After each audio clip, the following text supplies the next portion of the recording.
సీతా మనోరాజ్య ప్రియ సార్వభౌమ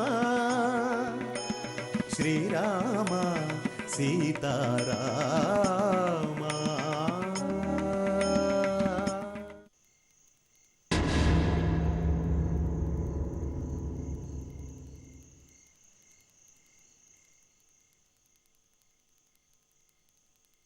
జాను,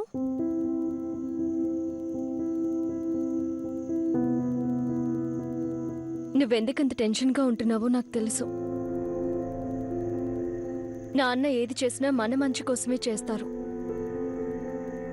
నువ్వు అనవసరంగా ఆలోచించుకో. నాన్న అత్తయ్య వాళ్ళని కలిసి రామ్తో నీ పెళ్లి జరిపించాలని మాట తీసుకున్నారు. వెళ్ళి పంతులు గారిని కూడా కలిశారు. రేపే నీకు రామ్కి నిశ్చితార్థం.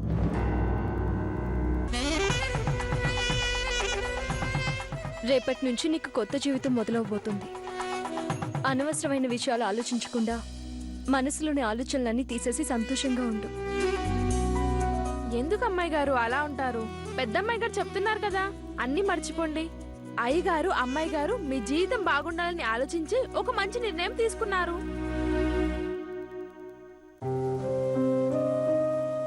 ఇప్పుడు ఇలాగే ఉంటుంది.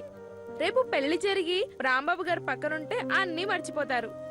అప్పుడు అయ్యగారు అమ్మగారు ఎంత మంచి పని చేశారా అని మీకే అనిపిస్తుంది. మీరు చాలా అదృష్టవంతురాలు అమ్మాయి గారు. జాను, జీవితం అన్నాక ఒడిదుడుకులు సహజం, చిన్న చిన్న గొడవలు కూడా సహజం. అవే తలుచుకుంటూ వచ్చే మంచి జీవితాన్ని వదులుకోకూడదు. అన్నీ మర్చిపోయి ప్రశాంతంగా పడుకో. మంగ, అమ్మాయి గారు నాకు కొంచెం వేడిగా పాలు తీసుకో. అలాగే అమ్మాయి గారు. అమ్మాయి గారు, మీరు ఈ పళ్ళు తినండి.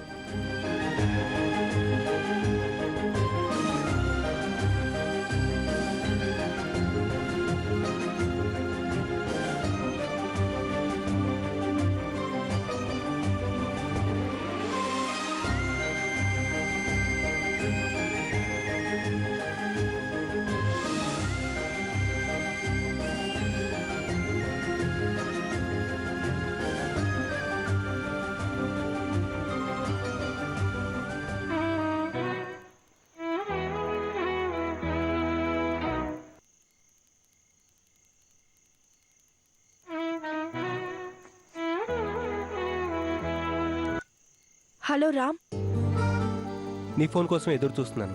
నువ్వు ఎప్పుడు ఫోన్ చేస్తావా, ఎప్పుడు మాట్లాడతావా అని ఎదురు చూస్తున్నాను. చాలా హ్యాపీగా ఉంది జాను.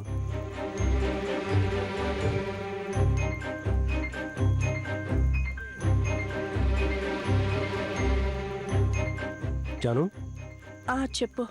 ఎప్పుడు నేనే మాట్లాడుతున్నాను, ఇప్పుడు నువ్వు మాట్లాడు, నేను వింటాను. నీతో ఫోన్లో మాట్లాడడం కాదు, డైరెక్ట్గా కలిసి మాట్లాడాలి. నిజంగానా? ఇప్పుడు రమ్మంటావా? ఇప్పుడు కాదు, రేపు మార్నింగ్ కలిస్తే నీకు ఒక ముఖ్యమైన విషయం చెప్తాను. జాను, ఉదయించే సూర్యుడు నీ ప్రేమతో నా జీవితంలో కొత్త వెలుగు నింపాలని ప్రతి రాత్రి ఆశగా ఎదురు చూసేవాడిని. కానీ రాత్రంతా చాలా ఆలస్యంగా గడిచేది. పగలు మాత్రం చాలా వేగంగా పూర్తయి మళ్ళీ చీకటి వచ్చేది. కానీ రేపు ఉదయించే సూర్యుడు మాత్రం నీ ప్రేమకు చిహ్నంగా భావిస్తాను. తప్పకుండా వస్తాను. ఆ విషయాలన్నీ నేను రేపు నిన్ను కలిసినప్పుడు మాట్లాడతాను. నువ్వు ఉదయం 8 గంటలకు నంది హిల్స్కి రా, నీకోసం వెయిట్ చేస్తూ ఉంటాను. తప్పకుండా వస్తాను జాను, తప్పకుండా వస్తాను. Thank you very much.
Hi జాను. హాయ్. నువ్వు 8 o'clock రమ్మన్నావు కదా అని నేను 1 గంట ముందు వచ్చి నీకు సర్ప్రైజ్ ఇద్దాం అనుకున్నాను. కానీ నాకంటే ముందు నువ్వు రావటం చాలా ఆశ్చర్యంగా హ్యాపీగా ఉంది జాను. ఎప్పుడెప్పుడు నా మనసులో మాట ఎలా చెప్పాలా అని రాత్రంతా సరిగ్గా నిద్రపోలేదు. అందుకే ముందుగా వచ్చి నీకోసం వెయిట్ చేస్తున్నాను. నువ్వు ఫోన్ చేసి కలుద్దామని చెప్పిన దగ్గర నుంచి నాకు నిద్ర పట్టలేదు జాను. ఆ సూర్యుడు ఎప్పుడొచ్చి మా ఇంటి తలుపు తడతాడా, ఎప్పుడు నేను కలిసి నీ మనసులో మాట నీ నోట్లోంచి వింటానని రాత్రంతా ఎదురు చూశాను. నాకు తెలుసురా, అదే విషయం నువ్వు నన్ను చాలాసార్లు అడిగావు. ఎలా చెప్పాలో అర్థం కాక నీకు నేను జవాబు చెప్పలేకపోయాను. కానీ ఇప్పుడు చెప్పాల్సిన సమయం వచ్చింది. చెప్పక తప్పదు. చెప్పు జాను. ఈ క్షణం కోసం ఒక్కో క్షణం ఒక్కో యుగంలా గడిపాను. ఈ క్షణం కోసం రాత్రి బౌళ్ళు ఎదురు చూశాను.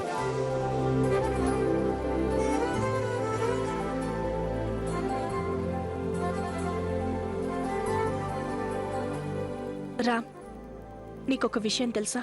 ఏంటది? మన ఇద్దరికీ నిశ్చితార్థం ఫిక్స్ చేశారు.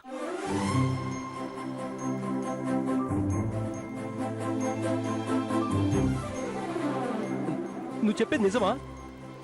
అవును. మై గుడ్నెస్, నేను నిజంగా నమ్మలేకపోతున్నాను. ఎప్పుడు జరిగింది ఇదంతా? నిన్ననే మా నాన్న వెళ్ళి మీ అమ్మగారి దగ్గర మీ అన్నయ్య దగ్గర మాట తీసుకున్నారు. మన పెళ్లి చేయాలని పెద్దవాళ్ళు నిర్ణయించుకున్నారు. నాకెంత ఆనందంగా ఉందో తెలుసా?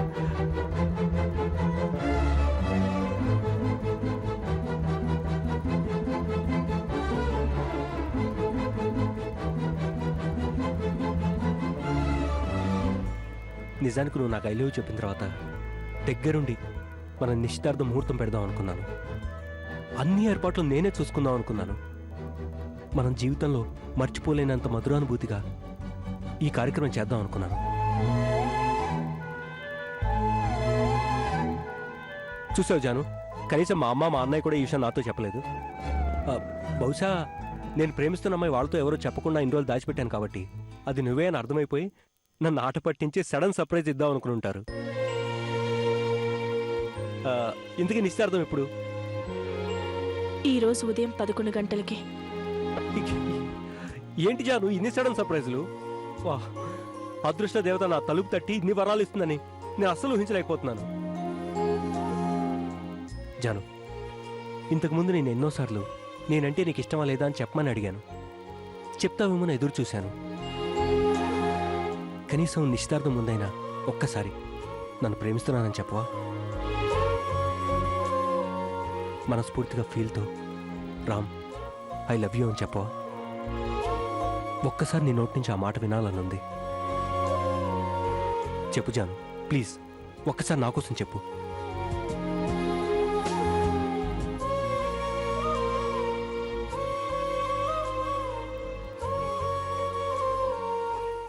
నిన్ను పెళ్లి చేసుకోవడం నాకిష్టం లేదురా.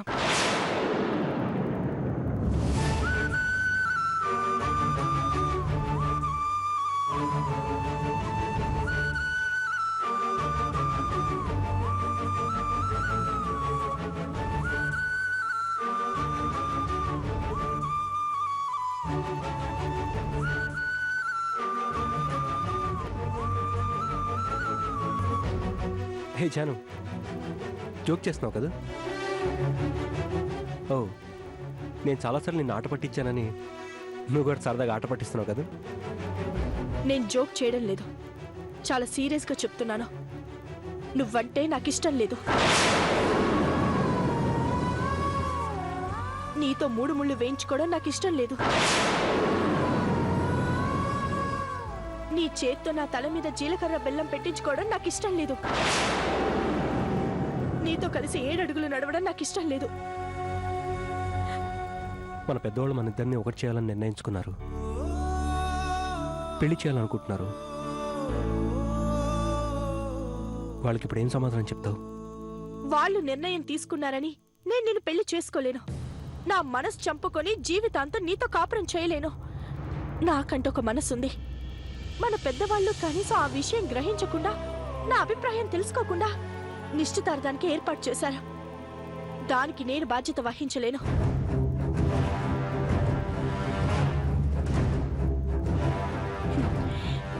మరొక విషయం, ఒకవేళ పెద్దవాళ్లు బలవంతాన మన పెళ్లి జరిపించినా నీ దగ్గరికి నా శరీరమే వస్తుంది తప్ప నేను చనిపోయే వరకు నా మనసు రాదు.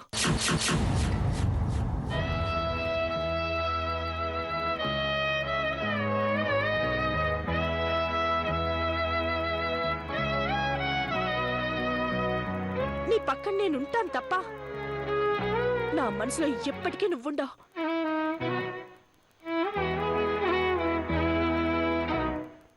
నా నిర్ణయం నేను చెప్పాను, ఆ తర్వాత నీ ఇష్టం. జాను ఒక్క నిమిషం.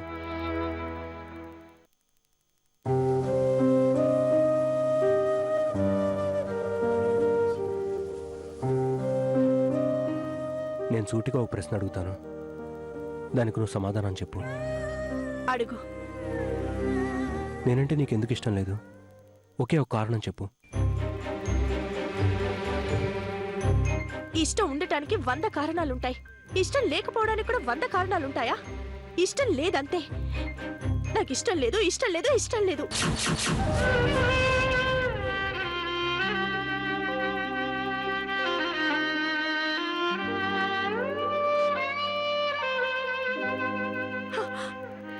జాను, పోనీ ఒక పంచి. ఏం చేయాలి? మన పెద్దోళ్ళు బాధపడకుండా నిశ్చితార్థానికి ఒప్పుకో. మధ్యలో పెళ్లి టైం ఉంటుంది కాబట్టి నువ్వు ఆలోచించుకోవడానికి టైం దొరుకుతుంది. అప్పటికి నీకు నా మీద ఇష్టం లేకపోతే పీటల మీదకి వచ్చిన పెళ్ళిళ్ళు ఎన్ని ఆగిపోలేదు చెప్పు. అందులో ఇది కూడా ఒకటి అనుకున్నావు. ఇదేమైనా బొమ్మలాట? బొమ్మల పెళ్లిలో లాగా ఇష్టం వచ్చినట్టు నిర్ణయాలు మార్చుకోవడానికి ఇది జీవితం.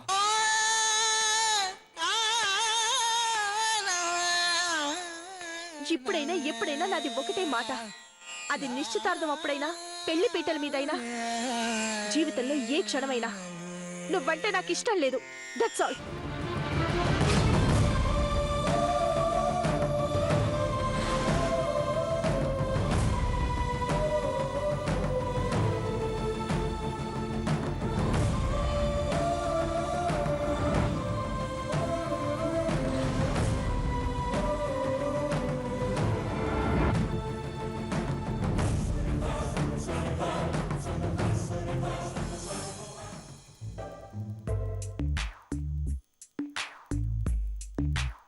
ఏమిటి గురువు గారు కంగారుగా అలా అటు ఇటు చూస్తూ అలా హడావిడిగా నడుస్తున్నారు? నువ్వు ఉండరా, ఆ నీచుడు ఎటు నుంచి వస్తాడో ఎప్పుడు పట్టుకుంటాడో అని భయంగా ఉందిరా. అయినా వాడు ఇక్కడికి ఎందుకు వస్తాడండి? ఏమోరా, ఎక్కడికి వెళ్ళినా ఏ పని చేసినా వాడి ఆలోచన నీడలా వెంటాడుతూ నన్ను భయపెడుతుందిరా. శ్రీరామచంద్ర, నువ్వే కాపాడాలి నాయనా. బాగానే ఉన్నానమ్మా, ఆరోగ్యం బాగానే ఉంది. ఈ మధ్యనే చిన్నమ్మాయి కూడా పెళ్లి కుదిరింది. మా పిల్లలు చాలా అదృష్టవంతులమ్మా. అక్కడ అందరూ బాగానే ఉన్నారు కదమ్మా. అయ్యా నమస్కారం ప్రసాదరావు గారు. తర్వాత మాట్లాడదాం. నమస్కారం పంతులు గారు, కూర్చోండి. ఆ, మంగా, అయ్యగారు నమస్కారం అండి. నమస్తే. వీళ్ళ కాఫీలు తీసుకురామా. అలాగే అయ్యగారు.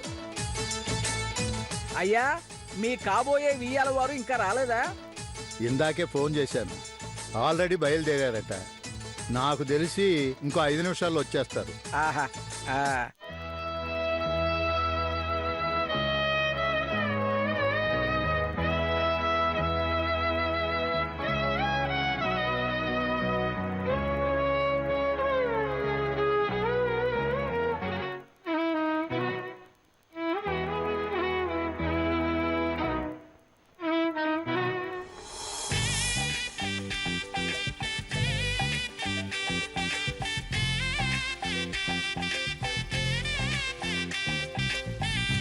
నమస్తే అమ్మాయి గారు, బాగున్నారా? నువ్వు బాగున్నావా మంగా? నేను బాగున్నానండి. అయ్యగారు హాల్లో ఉన్నారు, రండి రండి అయ్యగారు. నమస్కారం చెల్లెమ్మా. నమస్కారం అన్నయ్య గారు. నమస్కారం మావి గారు. రాలుడు, కూర్చోండి.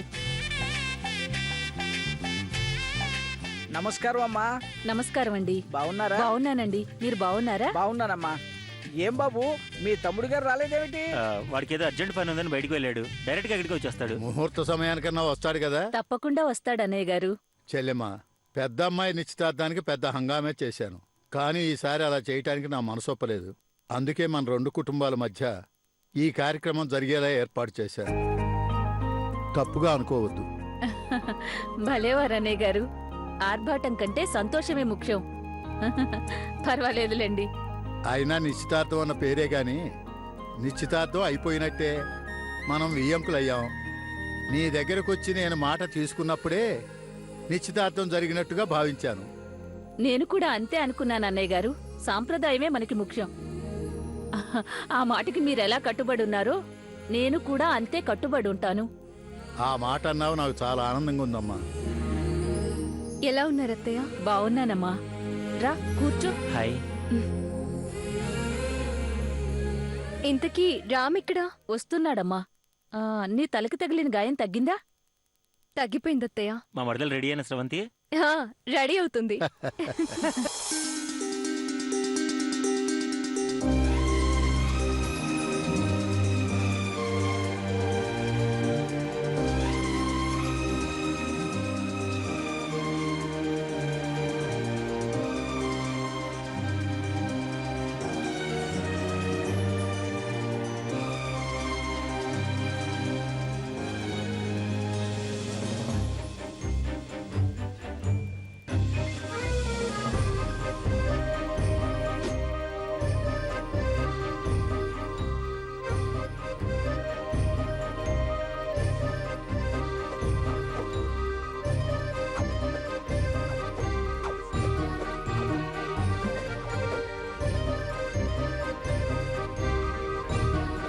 అదేంటమ్మాయి గారు, పెళ్లి కూతురు అద్దం ముందు కూర్చొని ఇలాగేనా ఉండేది?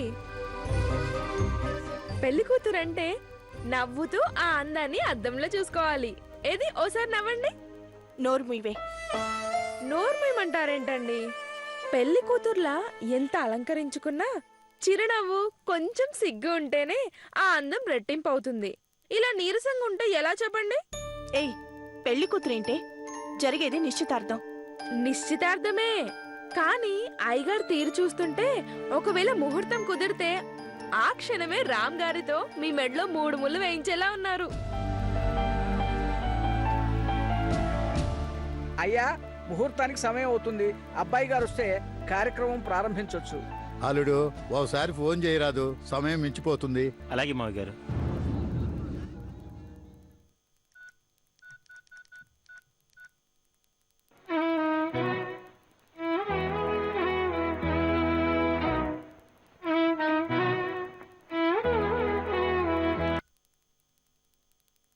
హలో, రే, ఎక్కడున్నావురా? బయటున్నాను. అదేంట్రా, నేను స్రవంతి ఇంటికి రమ్మన్నాం కదా. అమ్మా నేను ఆల్రెడీ వచ్చేసాం. ఇంకా నువ్వు బయట ఏం చేస్తున్నావు? త్వరగా వచ్చి. ఇప్పుడే వస్తున్నాను. దారిలో ఉన్నాడు మావయ్య గారు, వచ్చేస్తున్నాడు.